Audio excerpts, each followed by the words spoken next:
Ayan, good morning mga ka-faith. Welcome back to my channel. Bagong umaga, bagong vlog, bagong pag-asa, bagong blessing. Kasi every gising is a blessing. Ayan, nakikita nyo po yung isdang tulingan. Ayan. Iluluto natin yan sa napaksiw with okra at saka cabbage. Ayan, tara na mga ka-faith, i-prepare na natin.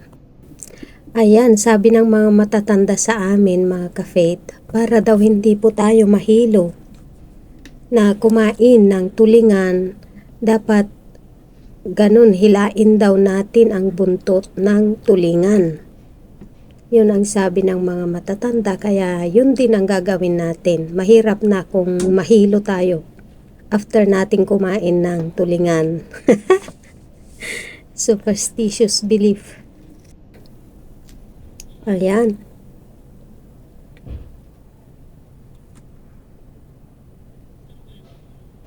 Ayan, natanggal na. Hila pa. Ayan. So, i-slice na natin yan.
ayan na po, luto na po ang ating paksiw na tulingan. Ang bilis lang ng pagluluto natin. Ayan, maraming salamat po sa iyong panonood. Salamat at nakarating kayo sa dulo ng aking video.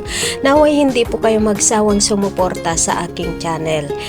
Lagi nating tandaan, huwag tayong magtanim ng galit sa ating mga puso, kundi panatilihin ang pagmamahal upang sa ganon ay mas maganda ang daloy ng blessings sa ating buhay. Ayan, ingat po tayo lagi. God bless. I love you all.